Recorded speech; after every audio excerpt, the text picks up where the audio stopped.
Well, hi, everyone, and welcome to the third podcast of February 2020 for the Real CD Show. My name is Chamberlain Burke. And I'm Devlin Burke. And we are going to continue with talking about him.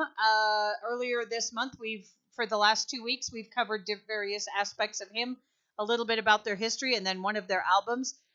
This week, we are going to review their discography and go over the first four albums that they released.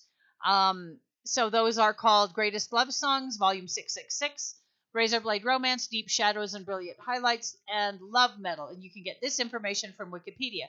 So let's go look at the first one. This is Greatest Love Songs, Volume 666. And what does it say? It was recorded in 1997. Billy Vallow, of course, is the lead vocalist. It was released in November of 97. So Devlin, what can you tell us about this album and the band as you know it, and what are your favorite tracks? Okay, so this is the first album of Him's history. This is the start of Him's discography, as we've mentioned. So this album, I honestly, when I was getting into him, I didn't know what this album was. I didn't know it was the first album. I thought it was a greatest hits. And for the longest time I didn't buy it until I did more research and found out, oh, this is the first album. It's a play on. Oh, sorry, I didn't mean to interrupt. Can you do me a favor really quickly and refresh our memory of how you came to know them? Okay, that's okay. I learned about him again through MTV. They were playing a series of rock videos, and this band came on called Him, and they had a song, Rip Out the Wings of a Butterfly. We're going to cover that song in the next podcast. And I was just fascinated, and one of the things that hooked me to them was their musical styling. Vallow describes their sound as Black Sabbath music with Roy Orbison lyrics. So heavy music with romantic lyrics, and there's nothing wrong with a bit of romance, but I think the problem is a lot of people think being romantic is wimpy or it's not masculine. And if you listen to him, they are very masculine in their romanticism.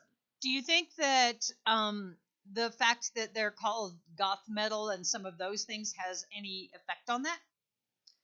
I mean, negatively or positively? I mean, when you say, oh, they're a romantic rock band, but their genre is described as goth, what is it, love metal? They call themselves love metal. I don't think so, because goth rock does have an audience. It does have an audience, and that audience does need a fair amount of attention. It personally never affected me. I'm one of those people where when it comes to me with music, I read the lyrics, I'll listen to the song, and then I'll try to find a way for me to connect with it. Because I really want to, I love all types of music, to be honest with you. But there's something about rock and roll and I think it's the organicness of it, and this band is very organic. It's very hard rock, and when I say organic, I mean organic in a sense that it is the basics of drums, bass, guitar. This band, Him, includes keyboards, and then you have vocals as well. Songwriting, I've said in previous podcasts, I am a lyrical fruitcake. I will read your lyrics, I will analyze your lyrics, I will copy your lyrics several times because because I think for me it also gives me that personal connection to your song as well.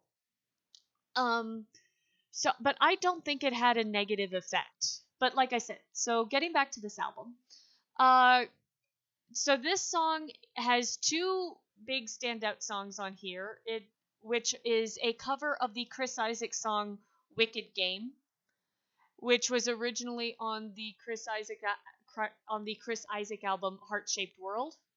And their songs are in English? Yes. Yes, that's right. They are in English. Just wanted to reiterate that for everybody. Yes, it's okay. So yes, they are from Finland, but they sing in English. Don't worry about that. Another big hit was When Love and Death Embrace. Now, one of the things you're going to find when you listen to him music, there is a huge influence of Romeo and Juliet. This album there's a lot of that. When we get it, I'll tell you more about that on the second album because there's a direct reference to it. We also have on this album a cover of Don't Fear the Reaper by Blue Oyster Cult, which was actually done as a duet with a female Finnish singer who did sing in English, I believe. Unfortunately, I don't know her name. I'm sorry, but you did a good job, young lady. But Don't Fear the Reaper, he did it as a duet because, and there's a quote here. It says, "I never understood the manlessness of the manliness of the original by Blue Oyster Cult. The song is clearly an exchange between a man and a woman, and I thought it would be interesting to make a version where a boy and a girl decide you don't have to be afraid." Which I like that. Which I thought was very interesting. I remember when I first heard it, I was like, "That's a girl?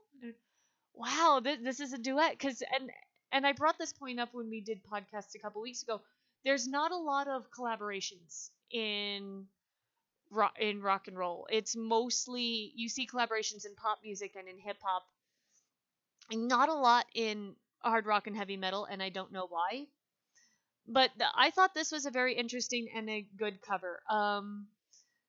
Yes. Okay, no, I just wanted to point out. Were you done with this one? Oh yeah. So right down here it says, when Love and Death Embrace, it was released as the first single from the first album in October of '97. It debuted at number 12 on the Finnish singles chart before peaking at number 9 2 weeks later. So it was a very popular album, it sounds like. The next album is Razorblade Romance. What can you tell us about that one? Okay, so this album, as far as I know, this was the album that got them into the U.S. It was the first album to chart in the U.S. So this was kind of like their introduction to the United States. A lot of the songs on these albums were featured on Bam Margera's MTV TV show Viva La Bam. Now, as I mentioned before, you're going to find a lot of references to Romeo and Juliet. Here's a perfect example of one. So the big hit off of this song is the song Join Me in Death, which is a lyrical reference. It was inspired by Romeo and Juliet. And what fascinated Ville, there's a quote here. It says, "How far are you willing to go for someone you care for? Are you really willing to die with them?" And I think that's a very interesting thing, because when you think about love, you say, "I will do anything for you," and then you go and then something comes through. Some event happens in your life, and you're like, "Oh crap, I wasn't prepared for this." And yet when you are in love, you say, "I will do anything with you." Okay, so we have some other songs here.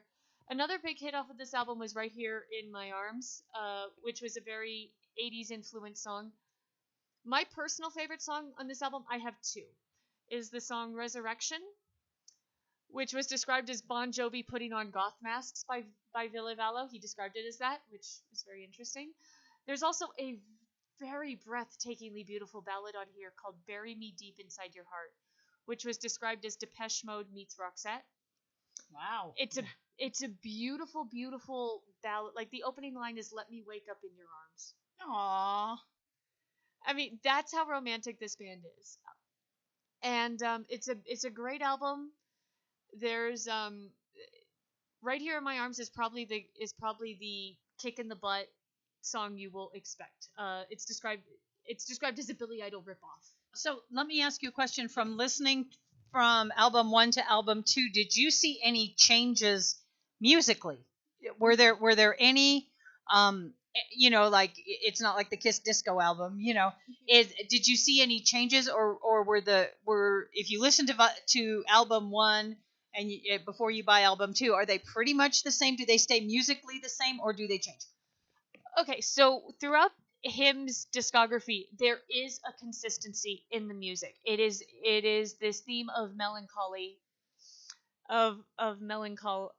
melancholy, and Valo describes that as the Scandinavian way.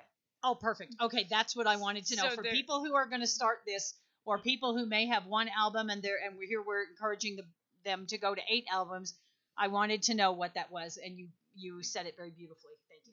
Yes, there is a consistency. Now as a band, they do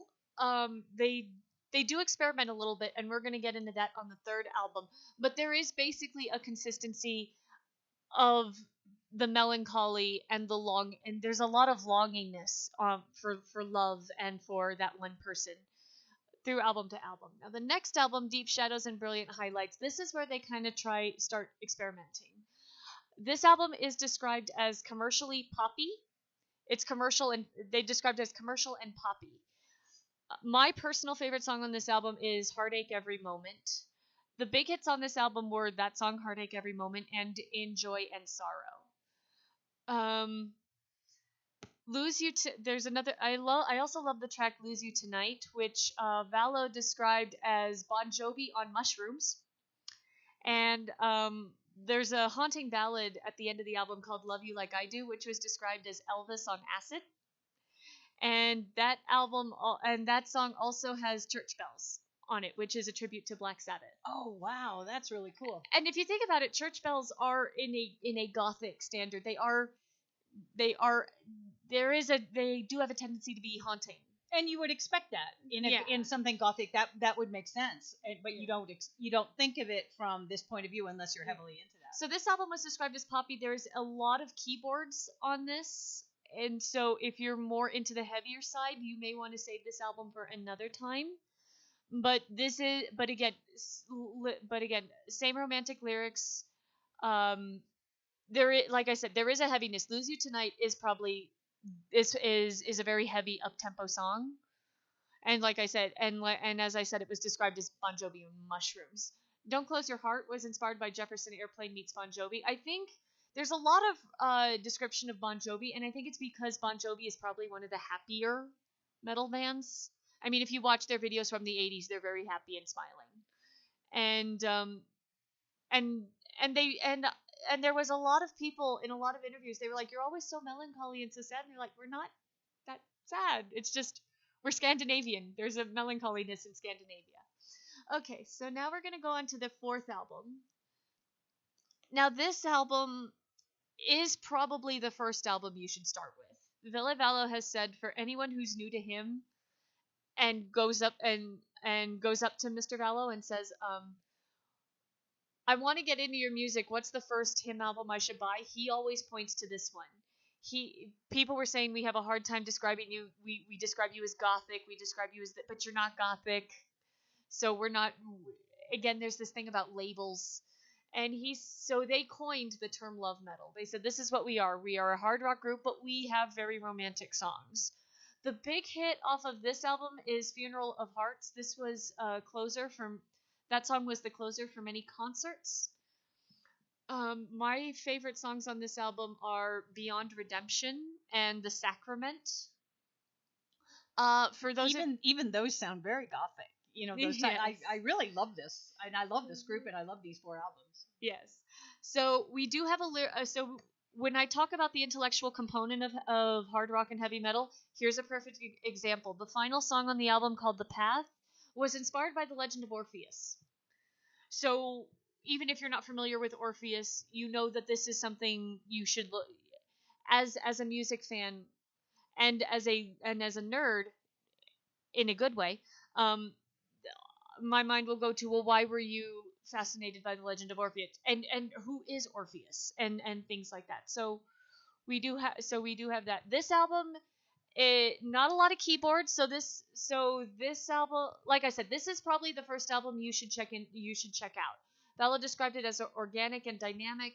He also described it as the identity of the band, and this is what we are, and this is what we do. So those are the first four hymn albums. We're gonna do the other four next week, and we're gonna get into some more into that. So Chamberlain, let me make sure you get something to say in this. As a mom, you have a young daughter. What, based on what you've learned so far these 3 weeks about these four albums and what you've listened to and what you've heard, what are your thoughts?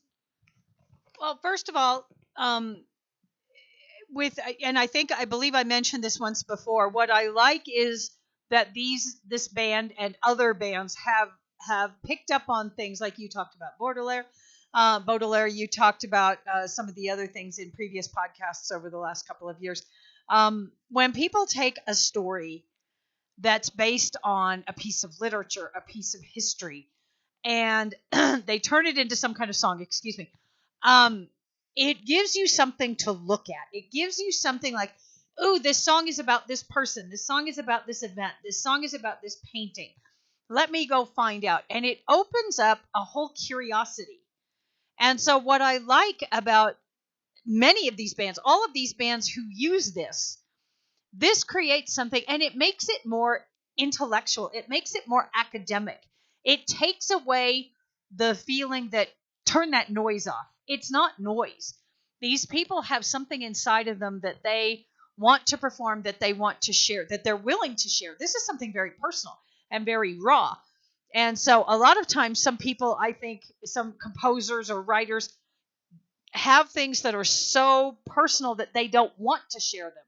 So, but when they do, and they're willing to get up and perform them, or they're willing to release them and have almost zero control over them once they're let go. So to talk about Orpheus, I have no problem with this. I listen to the band. I listen to what they're saying. I do this kind of research. And I look and say, what does this band stand for? People got freaked out by their logo, their image. And I'm like, no, it's not satanic. It's not demonic. If you look at it, it's a heart. This band represents love and romance. Their music is a little less, some other kind of traditional love songs. But that gives you a chance to explore something new and something from another country. Now, you just referenced the Scandinavian aspect. How many people know something about Scandinavia? Okay. And certainly Finland is one of the lesser known. People don't talk about it so much. They talk about Sweden or Norway, I think, more of those right there together. So for somebody to have this opportunity to explore a band from another culture, with some haunting music and haunting visuals in their music videos, and their ability to introduce you to something that you may not have gotten in high school, or if you did, you forgot it, or you didn't care, you were absent that day, it wasn't on the final, So no, I have no problem. Again, as I said before, age appropriate. This is not lullaby music. This is not for your infant or your toddler or your preschooler or anything like that.